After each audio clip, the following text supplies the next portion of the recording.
cesacionistas. Por ejemplo, les tengo aquí una cita de Lutero y ustedes juzgarán por ustedes mismos si él era o no eh, cesacionista o continuista, cuál postura se agregaba. Dice, porque Cristo no hizo del ungimiento con aceite un sacramento, ni se aplican las palabras de Santiago a la época actual, ya que en esos días se acostumbraba a menudo a curar los enfermos por medio de un milagro y la oración sincera de fe, como hemos visto en Santiago y en Marcos 6.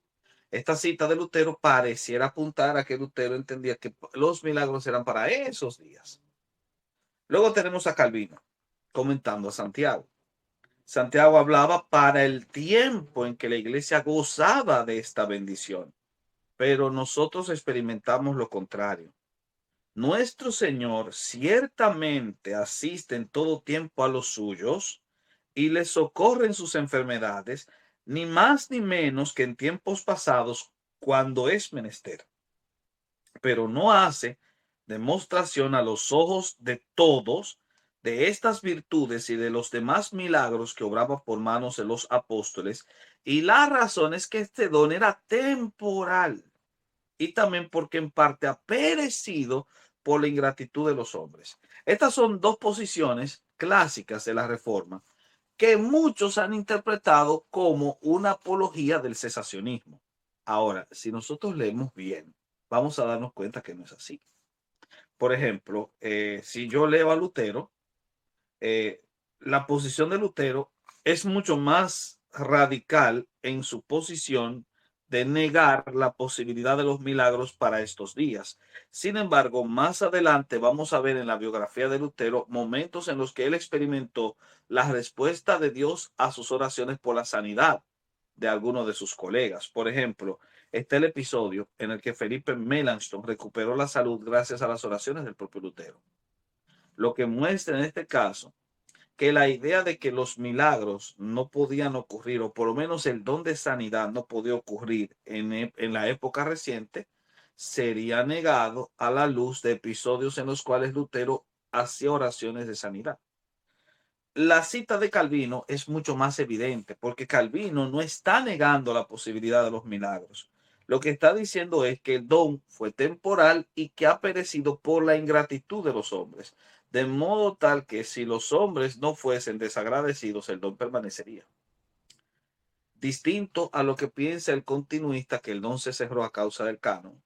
Para Calvino, el don no se acabó o no cesó por causa de que el canon se cerró, sino por la ingratitud de los hombres. Y otra cosa más, él parece abrir la puerta a la posibilidad de creer en una permanencia de la sanidad en la iglesia cuando dice esto. Nuestro Señor ciertamente asiste en todo tiempo a los suyos y les socorre en sus enfermedades. Ni más, ni menos que en tiempos pasados. Así que no podríamos decir que Calvino es un cesacionista a carta cabal como lo es MacArthur o como lo es eh, John Owen, por ejemplo. La postura puritana de John Owen sí es una postura cesacionista. Escuchen a John Owen. La razón de estas operaciones extraordinarias en casos extraordinarios parece haber sido la de estimular la fe poderosa que se despertaba en aquellos que presenciaban estas operaciones milagrosas, lo cual resultó una gran ventaja para la propagación del evangelio. Pero las supersticiones mágicas de la iglesia romana, que de diversas maneras intentan imitar aquellos actos inimitables del soberano poder de Dios, han sido un deshonor para la religión cristiana. Otra vez, aquí encontramos una cita de John Owen que pareciera apuntar al cesacionismo. Pero John Owen no está criticando el continuismo. Sinceramente, lo que él está presentando es una razón de por qué criticar el continuismo. Y la razón es el catolicismo romano. El catolicismo medieval acostumbró a hablar de los milagros como un referente para validar doctrinas. De hecho, la doctrina, falsa doctrina de la transustanciación fue validada por unos supuestos milagros eucarísticos. Por lo tanto, cuando Owen critica esto, lo hace para dar a entender que los milagros no son base para dictaminar la doctrina. Y en ese sentido, todo continuista estaría de acuerdo con él, al igual que todo cesacionista. Por ende, la postura cesacionista no tiene un sostén adecuado citando a estos autores. Sí podría tener un sostén mayor cuando se cita a B.B. Warfield, porque B.B. Warfield, criticando a los sanadores prepentecostales de fines del siglo XIX, sí adoptó una postura mucho más cerrada y mucho más parecida a la postura de MacArthur. Así que sin duda alguna, señores, el tema cesacionismo es un tema que pareciera tener resonancias históricas, pero que realmente no las tiene, partiendo de una cita de textos sin citar el contexto general de los autores que las desarrollaron. Ahora, ¿qué contiene el cesacionismo? ¿Qué enseña? Como el nombre lo indica, el cesacionismo entiende que los dones cesaron. ¿Cuándo cesaron los dones? Cesaron en el siglo I. ¿Por qué cesaron? Porque el canon se cerró. Y a la luz de textos bíblicos como Efesios 2, 20 y 22, 1 Corintios 14, 22 y Hebreos 2, 3 y 4, es impensable que nosotros podamos creer en que los dones continuaron. De hecho, el pasaje más característico es el de 1 Corintios 13. Miren lo que dice 1 Corintios 13, donde hasta aparece el término cesar. En 1 Corintios 13 dice: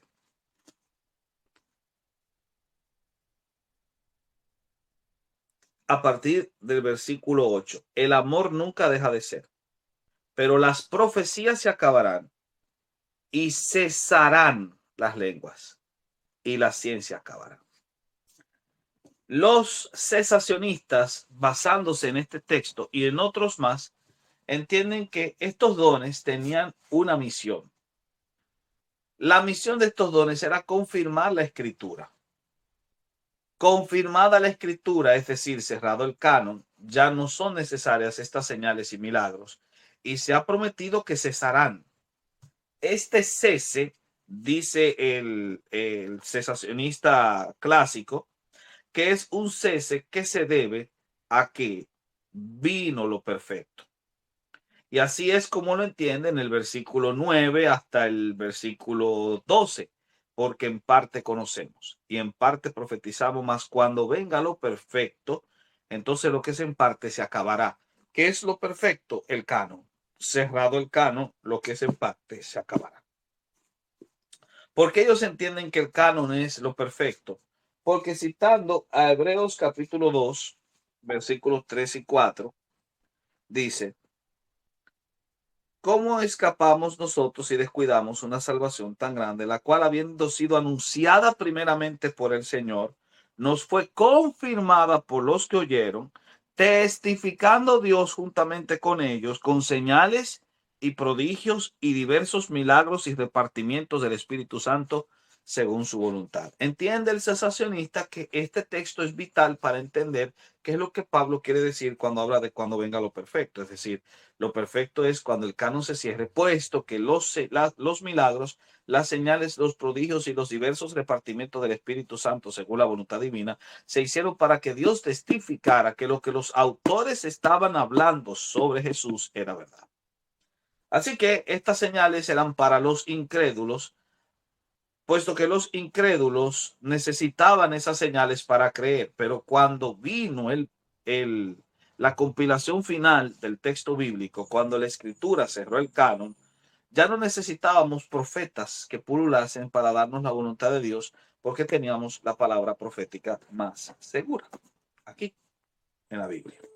Así que la postura clásica del cesacionismo, de una forma muy resumida, es: primero, hay una promesa de que los dones iban a cesar.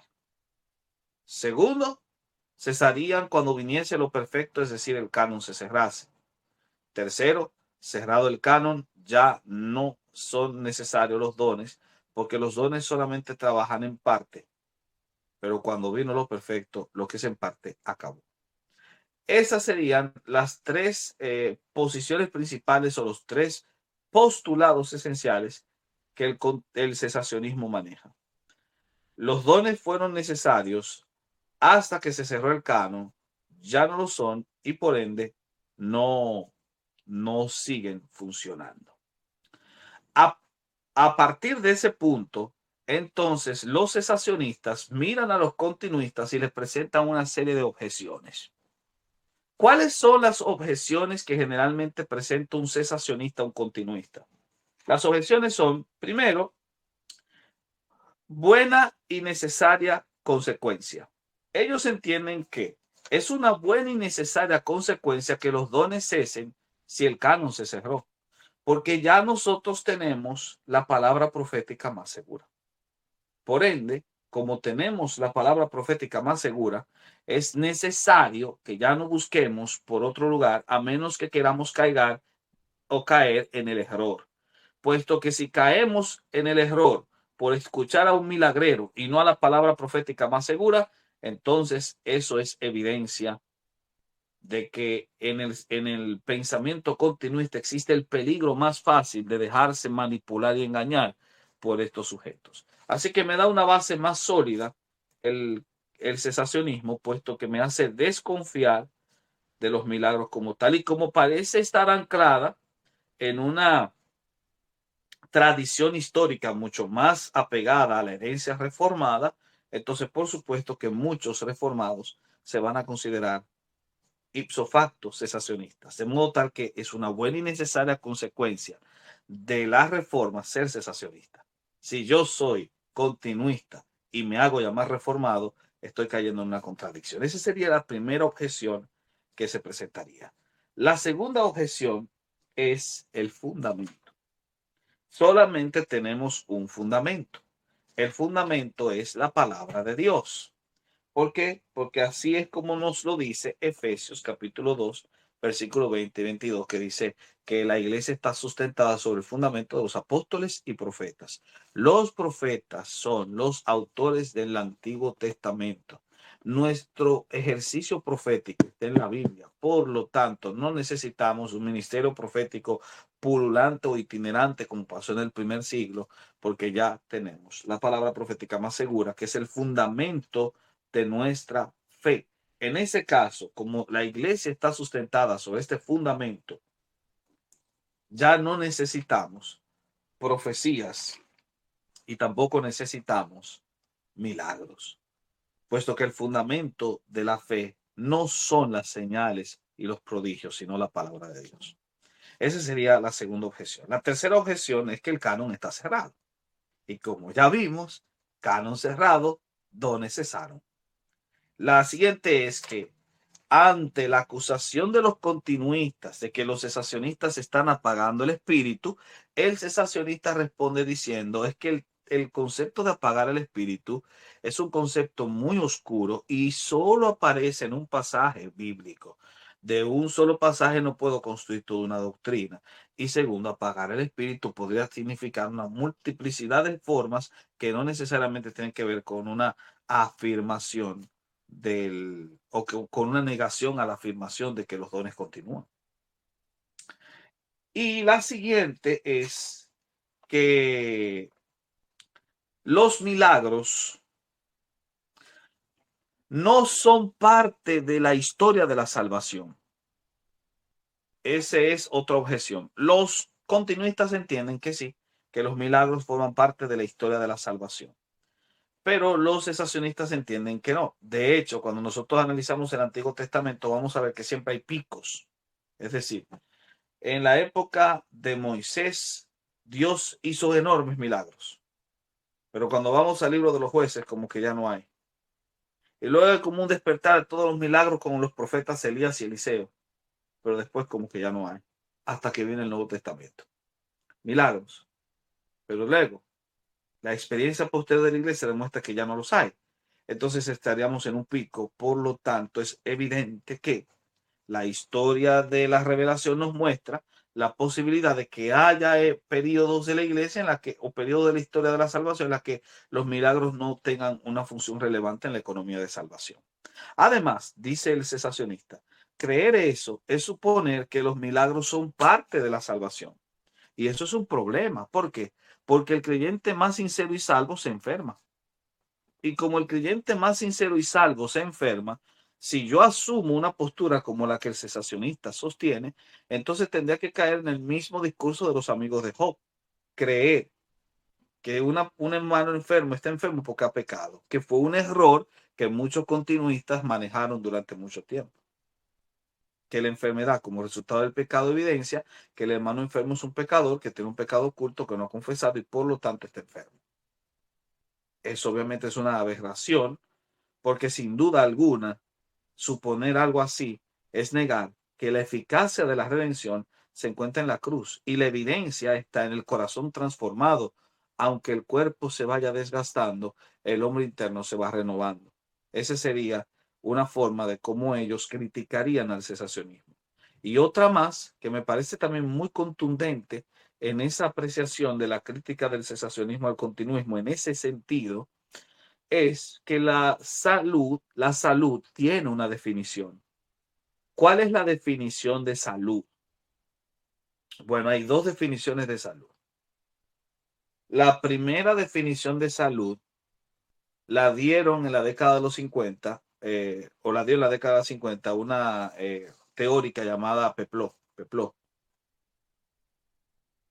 Y Peplot entendía, al igual que Henderson, eran Henderson y Peplot, eran dos, pero Virginia Henderson entendía que la sanidad o la salud no es más que el estado de necesidades satisfechas.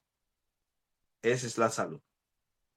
Si yo asumo el concepto básico de salud, diría entonces que cuando fui salvo, todas mis necesidades fueron satisfechas.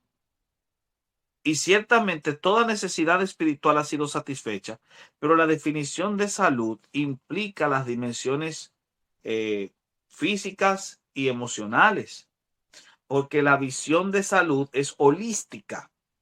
Y al ser holística no solamente implica un segmento del ser humano, sino todo. ¿Y qué pasa?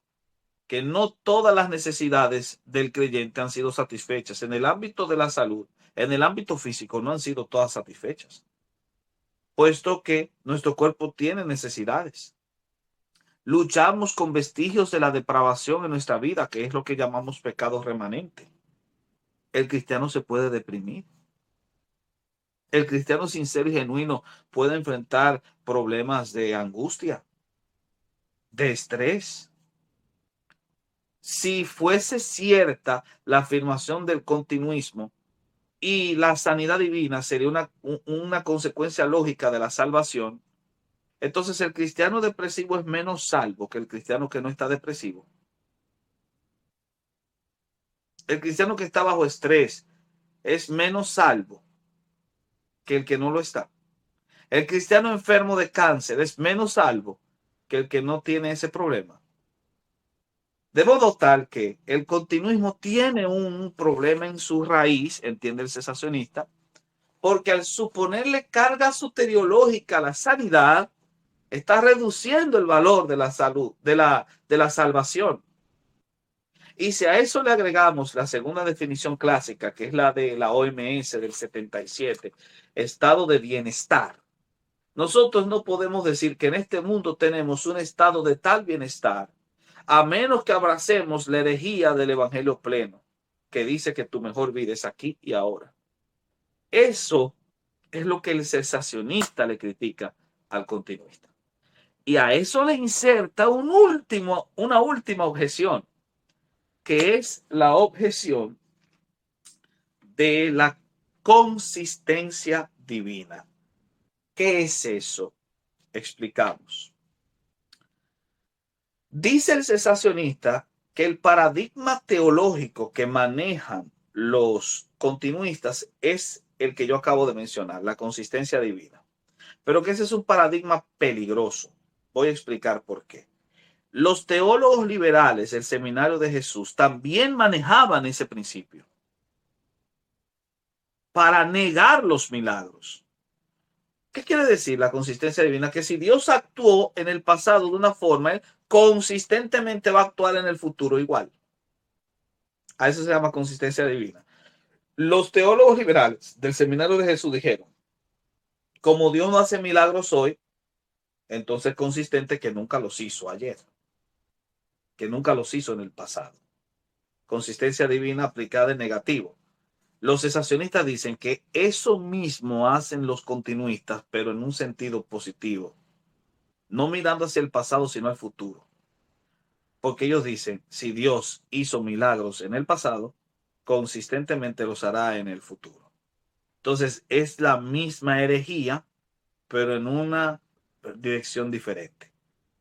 Ese sería la crítica más fina que le hace el continuista, el cesacionista al continuista. Por ende, ¿qué propone el cesacionista? Propone que en vez de ver a Dios a través de un paradigma de consistencia divina, lo veamos a través de un paradigma de prerrogativa divina. ¿Cómo así? Que Dios tiene la prerrogativa de sanar o no.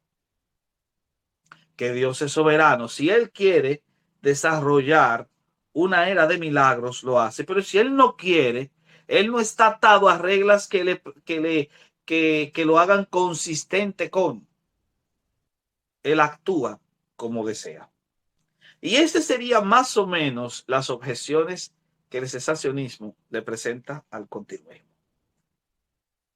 Ahora, ¿qué errores tiene esa observación? Sin duda alguna que nosotros podríamos analizarla de una forma tal, puesto que sinceramente hay dos elementos básicos que encontramos como error en el presupuesto cesacionista. El primero es que el énfasis crítico que se le hace no es al don de sanidad, sino al don de profecía. Todas las objeciones, a excepción de las últimas dos, pero casi todas las objeciones, las primeras tres, están enfocadas en el don de la profecía. Observen, es una buena y necesaria consecuencia que si el canon se cerró, entonces ya no necesitamos una palabra profética más que la que está en la Biblia. Bueno, ahí no hay una crítica al don de sanidad, sino al don de profecía. O cuando dice que el fundamento está en la palabra y no en los profetas pululantes, otra vez, es una crítica al don de profecía, no al don de sanidad. Cuando habla del canon cerrado, es una crítica al don de profecía, no al don de sanidad. Y cuando habla de apagar el espíritu, es una crítica al don de profecía y no al don de sanidad, porque ellos entienden que los continuistas les critican que ellos no profetizan y al no profetizar están apagando el espíritu. Entonces, prácticamente la mayoría de las objeciones están dirigidas a un tipo de don, no a todos los dones. Esa es la primera observación que se hace. Dentro de esa observación hay una refutación implícita. ¿Cuál? Que todo cesacionista sabe que el don de profecía está inserto en la predicación y que el predicador profetiza al predicar el mensaje porque está haciendo lo que un profetaría, representar a Dios a través de su palabra, diciendo así dice el Señor con la palabra, no con visiones y sueños, sino con la palabra de Dios. Entonces, viéndolo desde esa perspectiva, el cesacionista está cometiendo un error de contradicción, puesto que si cesó la profecía, cesó la predicación. Ya que tú entiendes profecía, ergo igual a predicación. Si dices tajantemente que cesó la profecía, bájate del púlpito y no prediques, porque el que predique está profetizando, según tus propias palabras. Esa es la primera observación. La segunda observación es que bueno, dentro de la primera, en vez de hablar de que cesó la profecía, deberíamos tal vez pensar que la profecía mutó. Eso sería una idea, pero eso es otra cosa. La segunda observación que observamos nosotros es que ciertamente cuando dices que hay picos en la redención, en la historia de la redención en torno a los milagros, eso podría servir en contra tuya como argumento, porque se podría decir que ¿quién impide que no haya un pico de milagros hoy en día? Así como la objeción de que hay picos presenta que hay bajadas y ascensos. ¿Quién impide que no haya un ascenso hoy en día? Y la objeción de la consistencia divina, que parecía ser la más sólida, juega en su contra. ¿Por qué? Porque así como Dios tiene la prerrogativa de no hacer milagros, también tiene la prerrogativa de hacerlos. Parece que tú estás contradiciéndote a ti mismo y disparando al pie de tu argumento, porque tú que dices que los continuistas han encajonado a Dios a un principio de consistencia, tú lo estás encajonando a un principio de prerrogativa en negativo. Porque ¿quién eres tú para impedir que Dios haga milagros? Entonces el continuista tiene objeciones muy claras al cesacionista, y el cesacionista lo único que podría apelar para poder asegurar su, su postura es apelar a la escritura. Sí, es verdad, Dios lo puede hacer, pero la escritura no lo muestra. ¿Dónde no lo muestra? Pero te acabo de leer la cita. Si es ahí cuando la postura continuista se levanta y explica cuál es su posición. El continuista dice, los dones continúan. ¿Y por qué continúan los dones? Porque no hay un solo texto bíblico que impida que nosotros comprendamos que estos dones han cesado. La objeción de 1 Corintios 13 es una objeción que pareciera ser válida, pero no lo es si lees el texto. Otra vez, volviendo a 1 Corintios 13, 1 Corintios 13 señala que un día cesarán los dones. En este sentido, el continuista dice que los dones cesarán. En cierto modo, el continuismo es cesacionista, porque el continuismo cree que los dones cesarán, pero entiende que no han cesado todavía. Llegará un momento en que cesarán, pero todavía no. ¿Cuándo cesarán? Cuando venga lo perfecto. Pero ¿cuándo viene lo perfecto? Cuando se cerró el canon, y es ahí donde el continuista cambia el presupuesto de una forma magistral. El continuista dice, no, porque si tú lees más abajo, dice, cuando yo era niño, hablaba como niño, pensaba como niño, juzgaba como niño, mas cuando ya fui hombre dejé lo que era de niño. Pareciera que esta sería una posición muy interesante para hablar de que cuando alcanzas la madurez ya no necesitas pensar como un niño. Y si los dones son para los niños, para los maduros que ya tenemos el conocimiento pleno de Cristo, ya no son necesarios. Pregunto, ¿hemos alcanzado ese nivel de madurez? La respuesta que el continuista da la continúa a partir del versículo 12. Ahora vemos por espejo oscuramente. Ahora. Mas entonces veremos cara a cara. La pregunta es, ¿a qué entonces se refiere Pablo? ¿Al canon cerrado o a la segunda venida? Y para rematar el argumento cesacionista con broche de oro, el continuista dice, ahora conozco en parte, pero entonces conoceré como fui conocido. Gran pregunta. Cuando tú lees el texto bíblico, puedes decir, abriendo la Biblia, que conoces como fuiste conocido.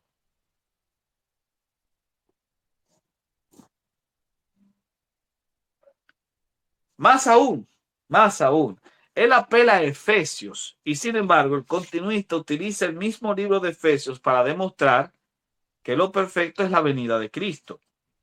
En Efesios 4 dice, y esto es importante, porque los dones nada más no son los dones carismáticos, están los dones ministeriales. Dice Pablo, eh, por lo cual dice, subiendo a lo alto, a partir del verso 8, llevó cautiva la cautividad y dio dones a los hombres, dones. Y eso de que subió, ¿qué es? Sino que también había descendido primero a las partes más bajas de la tierra. El que descendió es el mismo que también subió por encima de todos los cielos para llenarlo todo, la ascensión. Y él mismo dio dones a los hombres cuando subió. ¿Y cuáles son esos dones? Que constituyó a unos apóstoles, a otros profetas, a otros evangelistas, a otros pastores y maestros, a fin de perfeccionar a los santos para la obra del ministerio, para la edificación del cuerpo de Cristo, hasta que todos lleguemos a la unidad de la fe y del conocimiento del Hijo de Dios, a un varón perfecto, a la medida de la estatura de la plenitud de Cristo, para que ya no seamos niños fluctuantes llevados por doquiera de todo viento de doctrina, etcétera. El apóstol Pablo está dando una interesante apreciación y está diciendo que él dio dones a los hombres y que estos dones incluyen oficios ministeriales, entre los cuales está el pastor y el maestro, el evangelista, el apóstol y el profeta, que entendiendo en el contexto es un apóstol funcional, no posicional, un funcional como lo hace el misionero. El profeta es el predicador o el exhortador. Bueno, no importa cómo lo veas, la cuestión es que dio esos dones con el fin de perfeccionar el cuerpo de Cristo hasta que lleguemos a la unidad de la fe. La pregunta es, si partimos de la lógica de que llegar a la unidad de la fe es el canon cerrado, como presupone el cesacionista, entonces eso quiere decir que ya no necesitamos pastores y maestros, que ya no necesitamos evangelistas, apóstoles y profetas, porque esos son los dones a los que se refiere ahí. Entonces, ¿para qué tenemos pastores? El don de pastorado cesó. Ya no se necesita, porque todos llegamos a la unidad de la fe. Este es el pastor que necesitamos. Este es el maestro que necesitamos. Este es el apóstol y el profeta que necesitamos. Ya no necesita otra cosa. Pero el cesacionista se escandalizaría si llegáramos a una conclusión lógica como esa, que es la conclusión absurda a la que lo lleva su postura. Así es como el continuista responde al cesacionista. Ahora, nosotros, ¿cuál postura entendemos es la correcta? Porque sin duda alguna también hay errores en la postura continuista, o por lo menos excesos. Un exceso que tiene la postura continuista es considerar que la sanidad divina, o en este caso, la sanidad divina, sería consecuencia de la salvación. Ellos asumen el texto de Isaías que dice, por su llaga fuimos curados, y entienden directamente que eso implicaría que la sanidad divina es una consecuencia de la salvación, pero sigue pendiente la objeción incólume del cesacionista que dice que hay creyentes que se enferman. Suponer eso y creer que son pecaminosos son menos salvos. Creo que ese es un argumento contundente cesacionista contra el continuismo. La carga expiatoria que se le asignó a la sanidad divina, que por cierto se le asignaron los fundadores de la Alianza Cristiana Misionera, A.B. Simpson principalmente, que eran presbiterianos. O sea, nació dentro de una denominación reformada, esa idea que abrazó después el pentecostalismo clásico. Pero sin duda alguna, el concepto expiatorio de la sanidad es a las luces totalmente una defecio. Lo segundo, o el segundo error, es justamente el de los excesos. El creer que la obra de Dios se define a través de los milagros, cosa que sospechosamente se parece demasiado al catolicismo medieval y que incrementa las posibilidades de superstición que condujeron a los excesos que nosotros hemos visto en el televangelismo y en el neopentecostalismo. Sin duda alguna, excesos que deben ser criticados y que son criticables, sin duda alguna. Y que han hecho que muchos se refugien en el cesacionismo porque entienden que para cometer esos excesos prefiero creer esto. La pregunta entonces que nosotros tenemos que hacernos es cuál de las dos posiciones es la correcta. Porque obviamente tienen sólidas formas para definirse. Creo yo que la postura correcta es la moderada.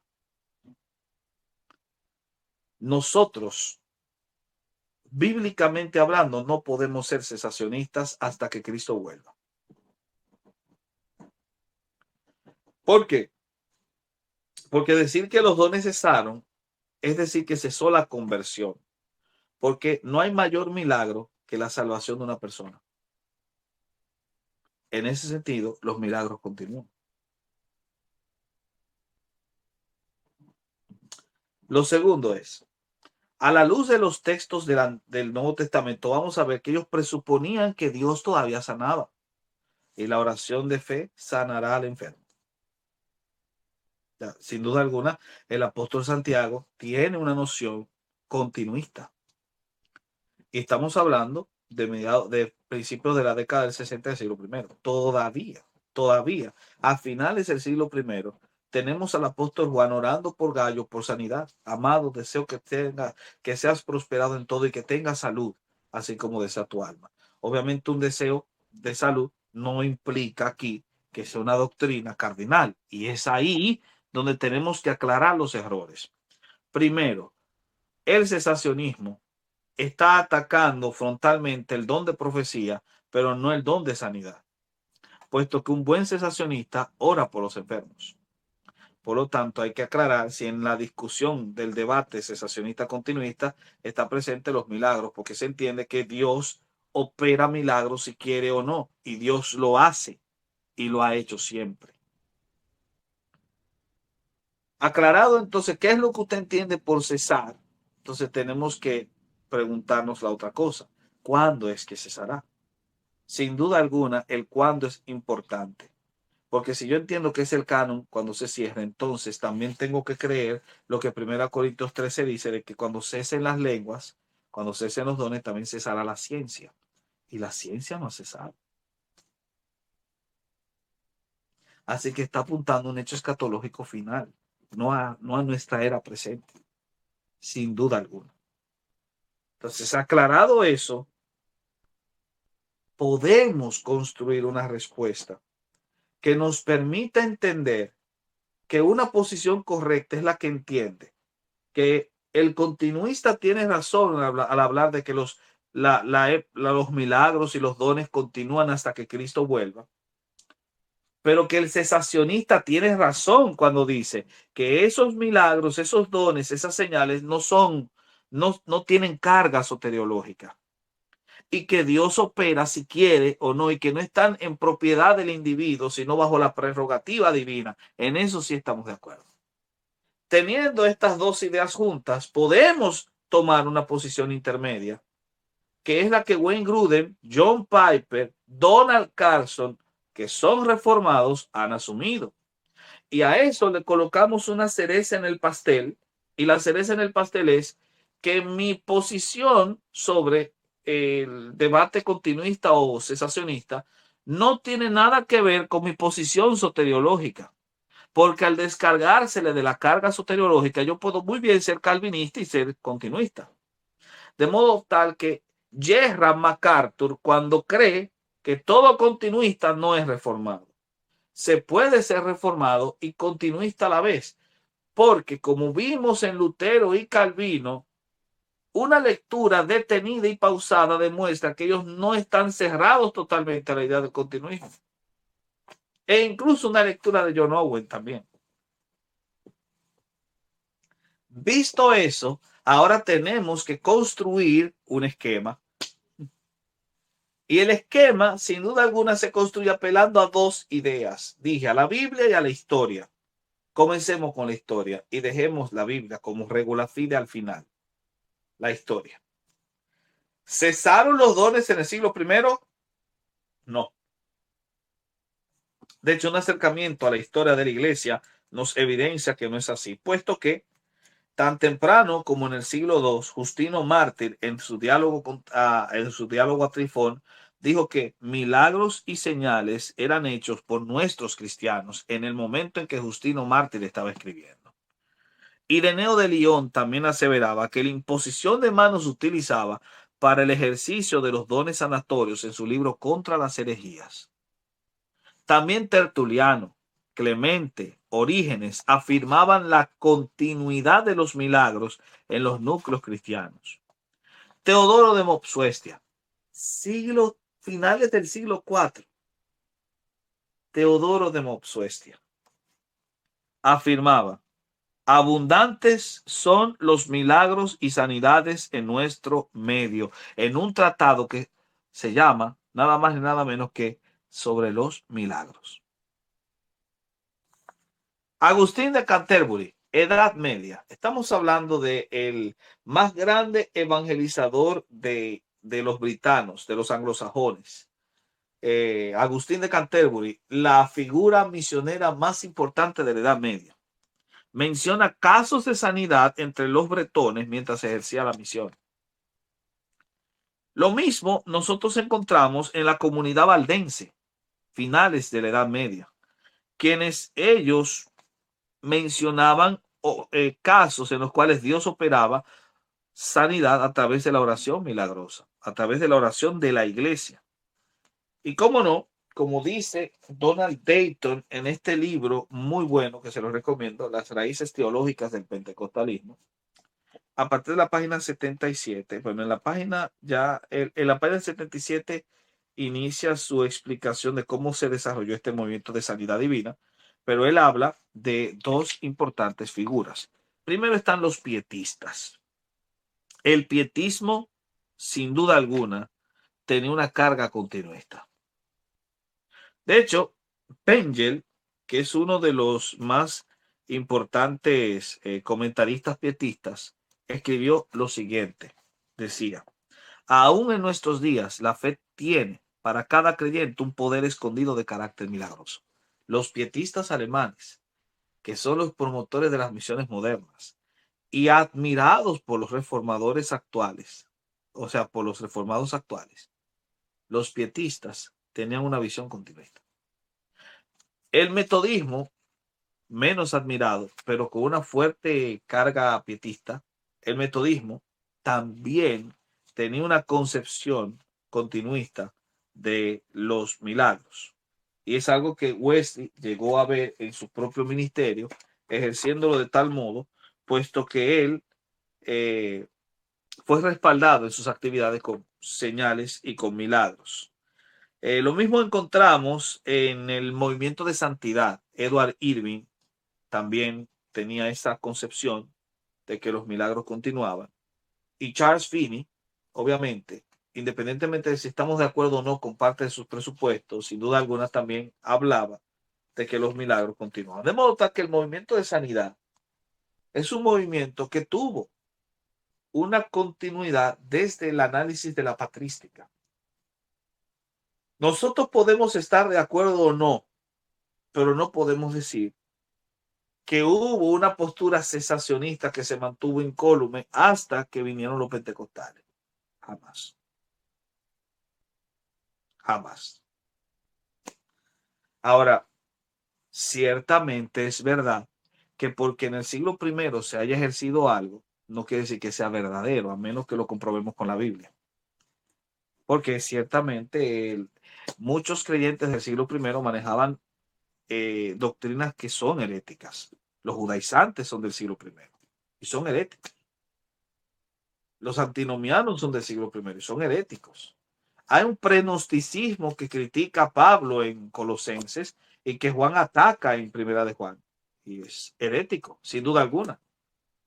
La crítica que Pablo le hace a Himeneo y Fileto, que negaban la resurrección corporal de Cristo, algo que se repitió en la teología liberal moderna, es del siglo I. Y es posible que incluso el culto mariano sea de los primeros siglos, o sea, más o menos de mediados del siglo III, antes del proceso de constantinización eclesial. Entonces, viendo desde esa perspectiva, las doctrinas heréticas no se pueden refutar simplemente porque no estuviesen presentes en siglos previos, porque en esos siglos había doctrinas heréticas. Por lo tanto, el hecho de que haya habido sanidades en el siglo I o, bueno, después de ser cercano, no es un argumento sólido para decir que es correcto. ¿Entienden lo que digo? No es. Lo único que sí puede servir es para desmontar la idea de que no había una experiencia de sanidad continua en la iglesia hasta que vinieron los pentecostales con milagros fraudulentos. O sea, eso es para lo único que sirve. Entonces, ¿cómo sabemos que el continuismo se sostiene si lo analizamos bíblicamente? Creo que hemos hecho el ejercicio puesto que muchos de los textos que se utilizaban para negar el continuismo han sido desmontados por el continuista inteligente. Por supuesto que han sido desmontados. Pero es que el continuismo también tiene presupuestos bíblicos sobre los cuales se sostiene. Los primeros presupuestos, los presupuestos o las proposiciones que sustentan esta continuidad son, primero, la enfermedad es producto del pecado. Sin duda alguna, Romanos 5:12 lo evidencia. Claro que no solamente es producto del pecado, es una maldición. Deuteronomio 28:15 lo presenta de ese modo. Otra cosa es que según Hechos 10:38, el diablo es quien enferma. Y Cristo nos libró de la maldición, Gálatas 3:14. Por lo tanto, se presupone que nos libró de los efectos de esa maldición, incluyendo la enfermedad. Otro dato es que la expiación se establece nuestra sanidad, de acuerdo a 1 Pedro 2:24. Que la fe actúe en la sanidad, como dice Mateo 9:29. Que la sanidad divina es parte del mensaje evangélico, porque Lucas 4:18 les mandó a predicar y a sanar enfermos. Que Dios quiere sanar a todos los enfermos, de acuerdo a Hechos 5:12. Que Jesús delegó ese ministerio en su iglesia, de acuerdo a Juan 14:12 y 13. Que la orden final de Cristo radica en sanar enfermos, como dice Mateo 16:18. Que nadie puede revocar la orden del Señor. Si Dios lo ordenó, nadie la revoca, Apocalipsis 22:18. Y que Jesús sana a los enfermos hoy, de acuerdo a Lucas 7:21 y 22. Esos son los presupuestos que maneja el continuismo. Ahora bien, nosotros no debemos estar totalmente de acuerdo con todas esas proposiciones. Muchas se pueden analizar, otras son lecturas muy simplistas, pero hay algunas que son muy sólidas. Por ejemplo, es cierto que la enfermedad es producto del pecado, porque no imaginaríamos que Dios creó a Adán para enfermarse. Lógico. Es cierto que si es producto del pecado es una maldición, sin duda alguna. Que Dios puede utilizar la enfermedad para santificar a una persona, sí, pero eso no implica que la enfermedad sea producto del plan de Dios.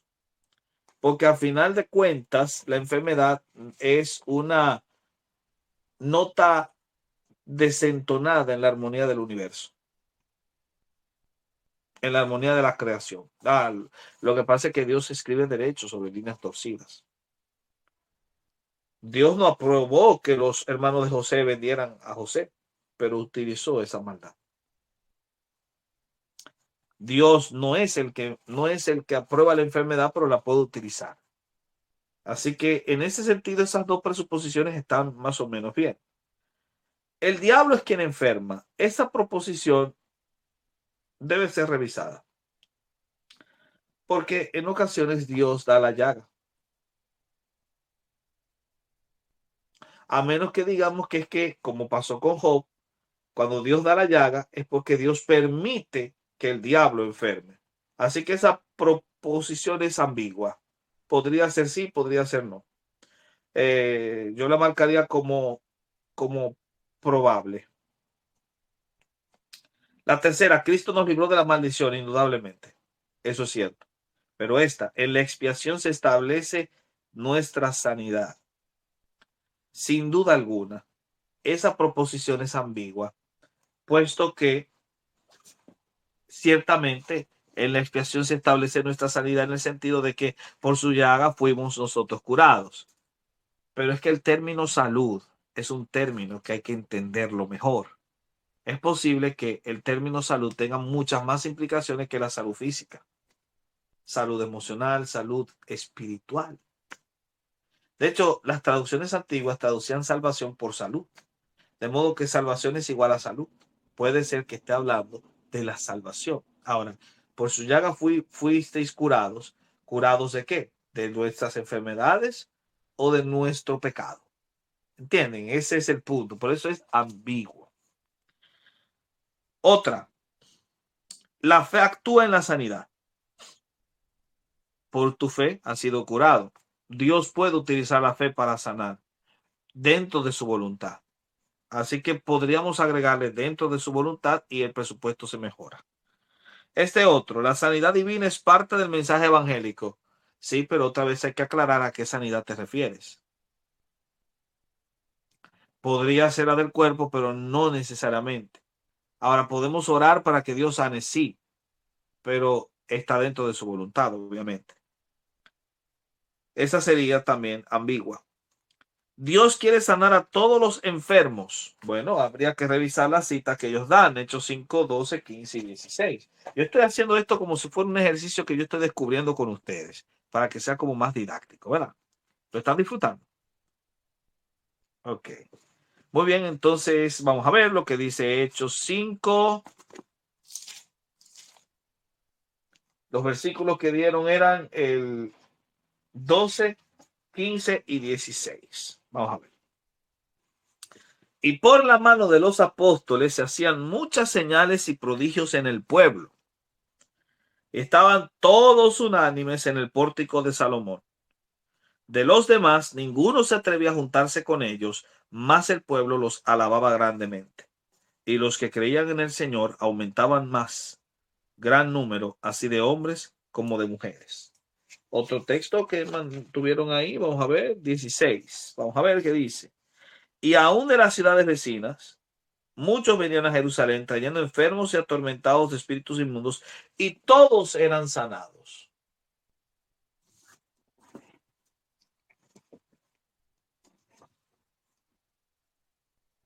Todos eran sanados. Pero eso implica que todos los enfermos de Palestina eran sanados. No. Que todos los que eran llevados a la iglesia eran sanados. Podría ser. Pero más adelante el apóstol Pablo oró porque su hermano Epafrodito se sanase y Epafrodito no se había curado. Luego dice que a Trófimo lo dejé en Mileto enfermo. No pudo obrar la sanidad por más que oró por su colega, a quien tuvo que dejar en Mileto. Así que no siempre Dios sana a todos. Esa postura basada en un solo texto es cuestionable. Así que yo le colocaría un enorme signo de interrogación, porque sin duda alguna ese presupuesto es cuestionable. A menos Dios, si quiere sanar a todos, lo haría, pero de que lo haga es otra cosa. Y creo que hay un texto que, por cierto, se presenta al final de la lección en la página 144, que es el ejemplo del cojo de la hermosa. Jesús pasó muchas veces por la puerta de la hermosa y nunca lo curó. Pero cuando lo curó, lo hizo porque su milagro traería al redil a 5,000 personas. O sea que cuando Dios obra los milagros, lo hace cuando están dentro del terreno de su voluntad. Si Él quiere sanarlo a todos, lo haría. Pero la pregunta es si lo quiere hacer. Así que yo le colocaré un enorme signo de interrogación. Jesús delegó ese ministerio a su iglesia, ¿es cierto? Claro que sí, totalmente. La iglesia puede orar por los enfermos y de hecho lo ha hecho. La orden final de Cristo radica en sanar enfermos. Ese texto de Mateo 16, 18 pertenece a una perícopa y a todo un contexto de pasajes que no se encuentra en los manuscritos más antiguos. Por lo tanto, no sería confiable construir una doctrina en torno a un pasaje cuestionado. Pero aún así, la orden que sí vemos en los demás textos es que se predique el evangelio. Predicar el evangelio para traer salud al corazón del ser humano es la orden final de Cristo. La sanidad es como una especie de eje transversal, no es el eje central. Dice que nadie puede revocar la orden del Señor, estamos de acuerdo, pero claro, hay que ver si esa orden final radicada en sanar enfermos. Porque yo puedo utilizar esa propuesta para decir nadie puede revocar la orden del Señor de predicar el evangelio, eso sí. Y por último, ¿Jesús sana a los enfermos en la actualidad? Creo que sí, que Dios lo ha hecho. Nosotros siempre estamos confiados en eso. Por eso cuando se nos enferma un hermano, oramos para que Dios haga su voluntad y lo cure. Y si Dios lo cura, lo testificamos para que los demás tengan confianza en que nuestro Dios lo puede todo. Porque si Él resolvió la paradoja de la omnipotencia en los dos sentidos y se sentó en la piedra para demostrar que resolvió el problema y se quedaba tranquilo, ¿cuánto más para curar un cáncer o para curar un SIDA. Dios es todopoderoso y puede hacerlo. Nosotros estamos confiados en eso, pero siempre bajo el terreno de su voluntad. Y en ese sentido, el continuista moderado se distingue del continuista, porque el continuista moderado inserta algo que el continuista no colocó, la voluntad soberana de Dios. En eso se parece al cesacionista, pero sin volverse cesacionista. En eso se distingue del continuista sin abandonar la fe y la confianza en el poder milagroso del Señor. Y esa es mi clase de hoy. ¿Qué les pareció?